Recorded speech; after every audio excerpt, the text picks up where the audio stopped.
I like to start my interview off with Grammy winner Vince Gill. You know, if you ever die, they're going to say that, Grammy winner Vince Gill, but I guess there will be worse things they could say. That's what they're going to carry my casket with, is the Grammys along the side.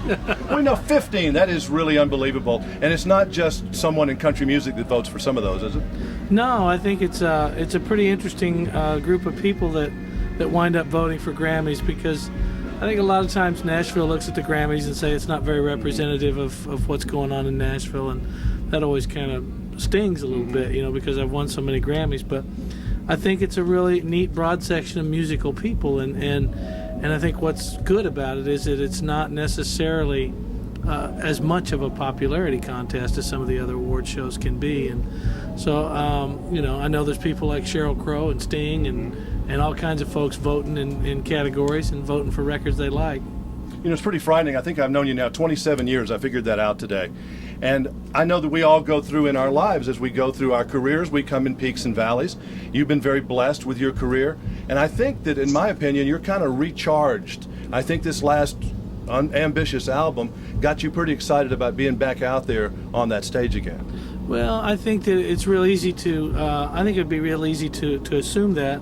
In all those years that maybe I wasn't at the forefront, that maybe like I once was, that nothing changed. You know, the desire and the drive to still write better songs and make better records, that never went away. You know, I just think that we live in a culture where things ebb and flow, and peaks and valleys in an artist's career, and mine has slowed down a little bit over the years, and as they all do, you know. And I don't know that I was any more motivated by this record than any other. What I was I felt free. I felt a freedom that maybe I haven't felt in a long time, to just do whatever I wanted, you know. And if it was to have a record with a jazz song on it had a jazz song on it. If it was bluegrass, it was bluegrass. I mean, you feel free to be an artist?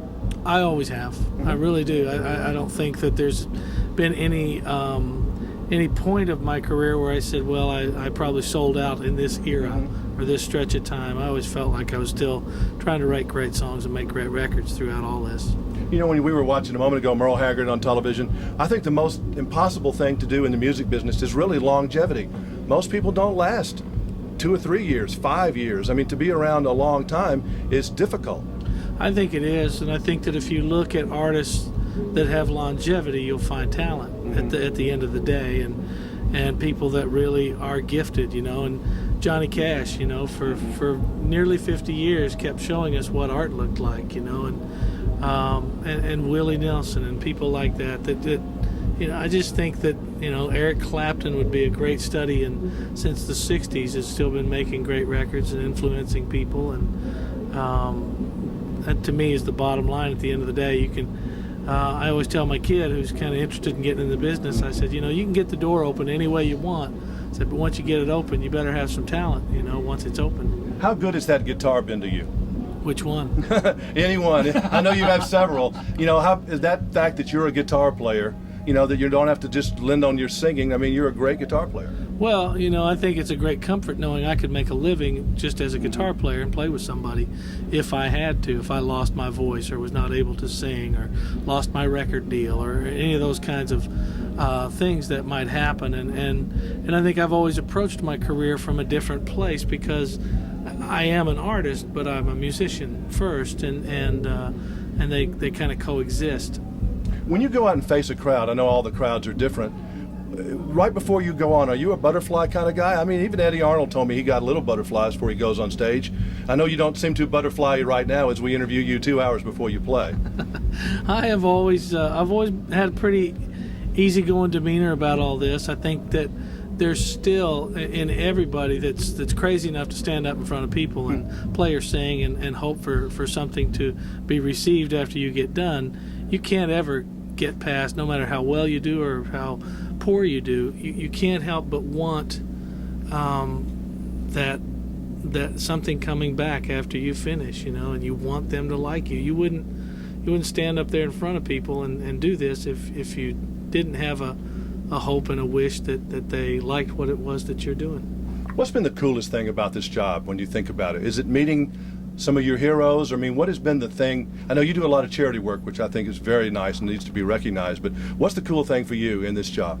No hard labor. Yeah. Mm-hmm. No heavy lifting. A lot of it is, I think I was talking to Amy the other day, and I said, what's interesting about a musician is and the word juvenile was not the right word, but there's just a youthful spirit in a musician that's unlike anything else. I don't ever really have to put a coat and tie on and go do 8 to 5 and do a hard job. It's a job that once again I get something back from it every time I choose to do it. That's very lucky. Very few people get to do something that they're crazy about and they love. And I talked to a sports psychologist one time. We were playing golf together, and he says, you live in a pretty unreal world. He says you what you do all the time, you kind of receive praise for it every time you do it, and it's pretty unnatural. And I realize all that. And so with that, I'd say that, I kind of feel like I've never grown up. You have a really cool wife, and I talk about maturity. I always thought she was very mature. Even when I first saw her, I always thought she was a very mature young lady, and I think she continues to be now. Is she the more mature of the two? Oh, I would think so, yeah, no question. What she has is an old soul. I think that's what people identify in Amy is a timelessness. That you could. My mom paid her the greatest compliment I think I've ever heard my mom pay anybody. She told Amy, she says, "You'd have made a good farm girl."